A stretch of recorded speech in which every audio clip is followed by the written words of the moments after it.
Bueno, muy buenas noches, bienvenidos. Segunda temporada de Desafío 2016 aquí en la pantalla de C5N.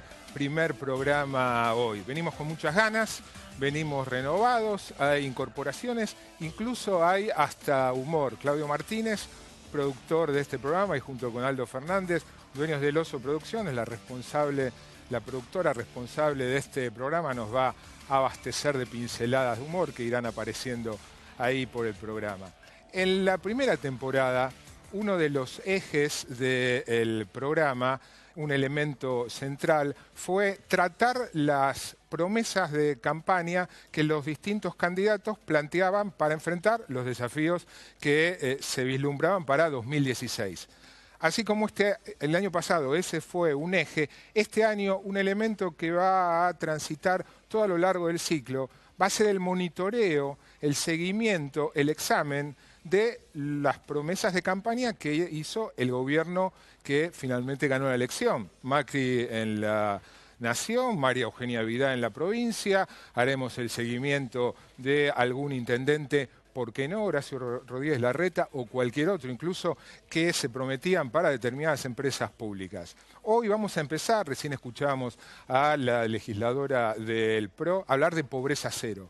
Hoy vamos a analizar qué está pasando en estos 90 días en pos de llegar a ese que fue uno de los tres objetivos con los cuales Mauricio Macri insistió en la campaña: pobreza cero, derrotar al narcotráfico y unir a los argentinos. Hacia el final del programa, incorporamos columnistas. José Nathanson nos va a hablar acerca de si es verdad o no esto que el gobierno quiere instalar de que en el Estado sobra gente, con los miles de desafectaciones que hubo. Pero antes de eso, vamos a empezar con, como les anticipé antes, con un balance de los primeros 90 días de gestión de Cambiemos, de la presidencia de Macri, que se cumplen mañana.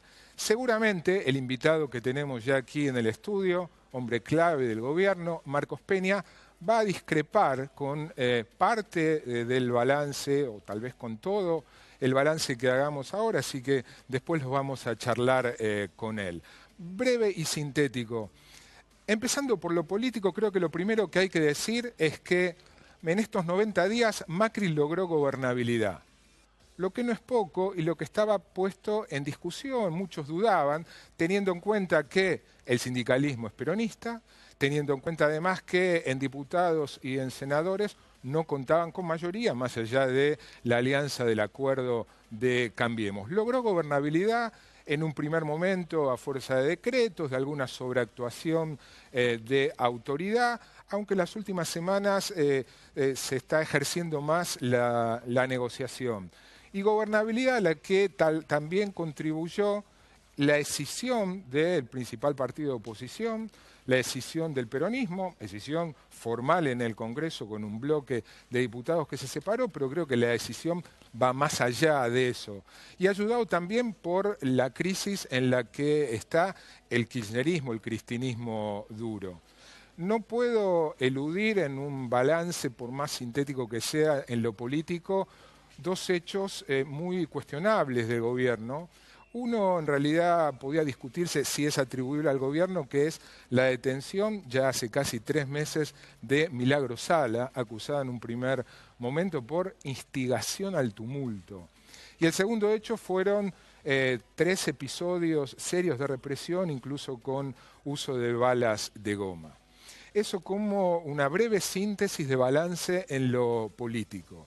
En cuanto al económico, si uno utiliza el ejemplo clásico de la balanza y los dos platillos y coloca en un platillo las medidas que en estos 90 días el gobierno anunció en favor de los empresarios, en favor del mundo de los negocios, y en el otro platillo uno coloca las medidas a favor de los más necesitados, la balanza queda inclinada a favor de los primeros. Veamos con una lista no exhaustiva, pero creo que suficientemente ilustrativa. En el primer platillo, empezando por la devaluación. devaluación a favor de los sectores exportadores, en beneficio de quienes tienen atesorado muchos dólares, que de pronto se vieron con una riqueza acrecentada, a favor de las multinacionales que no venían pudiendo girar dividendos. Segundo, la quita o reducción de retenciones, nuevamente a favor de los sectores exportadores, con una enorme transferencia de recursos.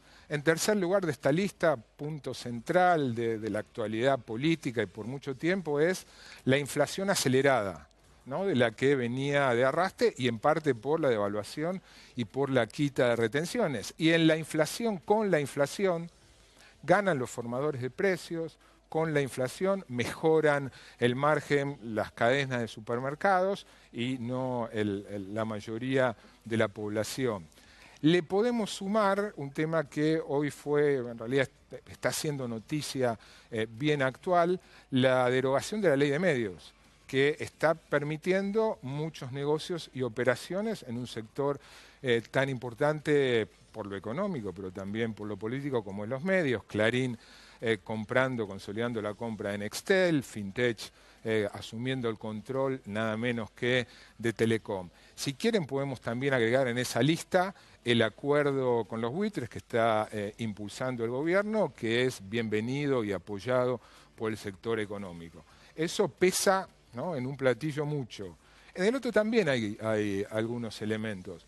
El anuncio de fin de año, ese pago extra de 400 pesos por única vez a jubilados que cobran haber mínimo, a los beneficiarios de la asignación universal, hubo aumento de asignaciones familiares y hubo algunos anuncios, ¿no?, que por momentos son anuncios. El más importante, todavía no se conocen detalles porque no se presentó el proyecto, es la reducción del IVA para los consumos de bienes básicos para, se entiende, los más necesitados, los beneficiarios de los planes sociales. La balanza queda, a mi parecer, claramente inclinado. Estarás pensando, bueno, hay dos grandes medidas que no incluí en ninguno de los dos platillos. Y es cierto, una es el aumento de tarifas, que es desde el punto de vista del dinero implicado de las más importantes. Lo que pasa es que me cuesta colocar en alguno de los dos platillos el aumento de tarifas porque afecta a clase alta, afecta a clase media e incluso también en parte a clase baja más allá de la tarifa social. Y el otro es los cambios en ganancias. Los cambios en ganancias benefician a los trabajadores, es cierto, pero beneficia a los trabajadores que más ganan. En definitiva, y lo interesante es que el gobierno es consciente. Cuando uno habla en confianza, se lo vamos a preguntar a Marcos ahora en instantes, el gobierno es consciente que hay una creciente sensación de que el gobierno inclina la balanza a favor de, si se quiere, los más poderosos, los empresarios, y no del resto. Y si se quiere, ese dato, más la aceleración de la inflación, más una economía en leve recesión, más los despidos que está habiendo. Recién Marcos Peña cuestionaba un dato que en principio es muy fuerte, 100.000 despidos, contabilizó una consultora, él creo que va a hacer una aclaración al respecto. Pero bueno, todos esos elementos explican que en las últimas semanas, por primera vez, la imagen de Mauricio Macri, la aprobación del gobierno, ha comenzado a caer. Desde niveles muy altos, cuando asumió de aprobación, pero ha comenzado a caer y en esto coinciden casi todas las consultoras, creo que menos una. Sería muy injusto, y para terminar el balance, que no hablara de qué es lo que recibió el gobierno, la llamada herencia. De ninguna manera la herencia, el país que recibió Macri, es el país que Macri describió en el discurso de apertura el 1 de marzo, que pintó un panorama negro catastrófico. De ninguna manera ese es el país que él recibió, altísimo nivel de empleo y desendeudamiento, por citar dos de los elementos favorables, positivos.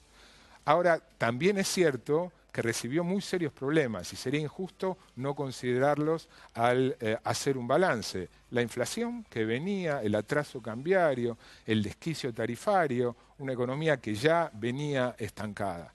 Ahora, lo cierto es que ese es el país que Macri recibió y que desde entonces, a mi juicio, gobernó con esa balanza inclinada. Bueno, muy buenas noches, bienvenidos. Segunda temporada de Desafío 2016 aquí en la pantalla de C5N. Primer programa hoy. Venimos con muchas ganas. El programa, un elemento central, fue tratar las promesas de campaña que los distintos candidatos planteaban para enfrentar los desafíos que se vislumbraban para 2016. Así como el año pasado ese fue un eje, este año un elemento que va a transitar todo a lo largo del ciclo va a ser el monitoreo, la productora responsable de este programa nos va a abastecer de pinceladas de humor que irán apareciendo ahí por el programa.